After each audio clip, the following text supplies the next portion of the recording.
দুনিয়াতে এই মোবাইলের ভার বহন করা যত সহজ, আখেরাতে এর দায়ভার বহন করা তার চেয়ে অনেক কঠিন হতে পারে। মোবাইল ব্যবহারের আদব এবং মোবাইল ব্যবহারের ক্ষেত্রে শরীয়তের নীতিমালার কথা বলে দিচ্ছি। নাম্বার 1, উদ্দেশ্য হতে হবে ভালো। আমি মোবাইল কেন কিনছি, অসৎ উদ্দেশ্য থাকবে না, খারাপ কিছু করার উদ্দেশ্য থাকবে না, এবং বাকাওয়াতি জাহির করা, অন্য থেকে নিজেকে পৃথক করা, এরকম কোনো টার্গেট থাকবে না।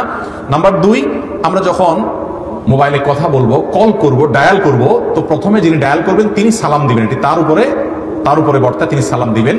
আর কেউ অপর পক্ষ থেকে সালাম দিয়েছে, তাহলে আমি অন্য কথা পরে আগে আমাকে অবশ্যই সালামের জবাব দিতে হবে, নাহলে গুনাহগার হব।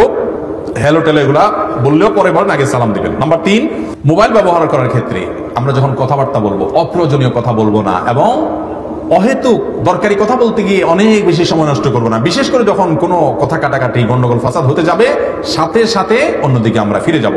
নাম্বার 4, আমরা যখন ফোনে কথা বলবো, যদি কারোর কাছে আমার নাম্বারটা সেভ নাই এমন মনে হতে পারে, তাহলে সাথে সাথে তার সাথে আগে নিজের পরিচয় দিয়ে নিব যে আমি অমুক বলছি। এটা আদব, এটা শিষ্টাচার, হাদিসের আলোকে এটি প্রমাণিত। নাম্বার 5, কথা বলার আগে, কল করার আগে ওই লোকটার এখন কোনো ডিস্টার্ব হতে পারে কিনা, তার কোনো কষ্ট হবে কিনা, তার কোনো অসুবিধা হবে কিনা, সেটা খেয়াল করে কল দেওয়া, বারবার অতিরিক্ত কল না দেওয়া, SMS ইত্যাদি দিয়ে যোগাযোগ সারার চেষ্টা করা। নাম্বার 6, নামাজের সময় বিশেষ করে এবং গুরুত্বপূর্ণ কাজের আগে মোবাইল হয় বন্ধ করা, না সাইলেন্ট করা, যাতে অন্যদের ডিস্টার্ব না হয়। কেউ যদি সাইলেন্ট করতে ভুলে যায় এবং বেজে উঠে, তাহলে নামাজের মধ্যে তিনি আলতো করে বন্ধ করবেন, বা সাইলেন্টটা যে কোনো একটা বাটন টিপে থামাই দিবেন আওয়াজটাকে, এবং নামাজের পরে সবাই তাকে গণহারে ভর্ৎসনা না করে কেউ একজন তাকে সুন্দর করে বুঝাই দিবেন। নাম্বার 7, মোবাইল ব্যবহারের 7 নম্বরের আদব এবং শিষ্টাচার হলো, মোবাইল ব্যবহার করার সময় খেয়াল রাখতে হবে যে আমার মোবাইলে কোনো গান, কোনো মিউজিক যেন রিংটোন হিসাবে সেট করা না থাকে। কোরআন তেলাওয়াত রাখবো না, অন্য কোনো ভালো না নর্মাল কোনো সাউন্ড আমরা রাখবো।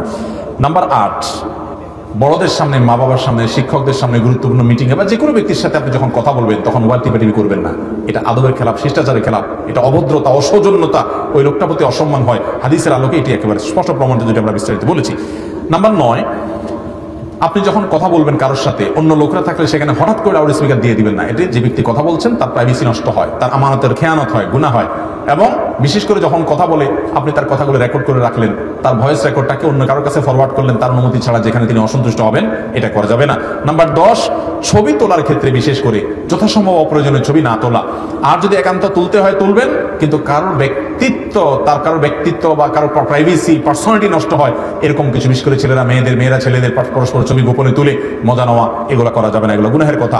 11 নম্বর হলো অন্যের মোবাইলের দিকে তাকানো, অন্যের মোবাইল ঘাটাঘাটি করা, তার প্রাইভেসি গুলো দেখা, ছবি, গ্যালারি ইত্যাদি ঘাটাঘাটি করে, এগুলো যাবে না, নাজায়েজ করা, গুনাহের কথা।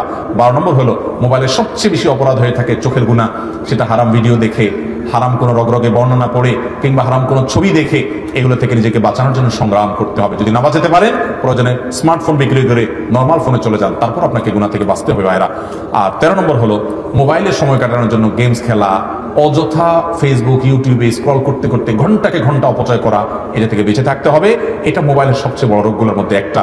আর 14 নম্বর শিষ্টাচার হলো বাচ্চাদেরকে যথাসম্ভব মোবাইল থেকে এবং এই যে ডিভাইস থেকে দূরে রাখা, এতে তাদের দুনিয়াও ভালো হবে, আখিরাতও ভালো হবে ইনশাআল্লাহ। আল্লাহ তাআলা এই স্মার্টফোন এবং মোবাইলের ব্যবহারের ক্ষেত্রে আমাদেরকে আল্লাহর সমস্ত বিধিবিধানগুলোকে লক্ষ্য করে, শরীয়তের হালাল হারামকে লক্ষ্য রেখে, নবী সাল্লাল্লাহু আলাইহি ওয়াসাল্লামের সুন্নাহ এবং নির্দেশনাগুলো লক্ষ্য করে তারপরে এই মোবাইল ফোনকে ব্যবহার করার তৌফিক দান করুন।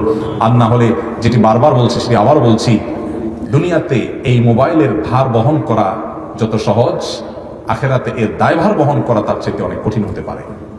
আল্লাহ আমাদেরকে বুঝার তৌফিক দান করুন।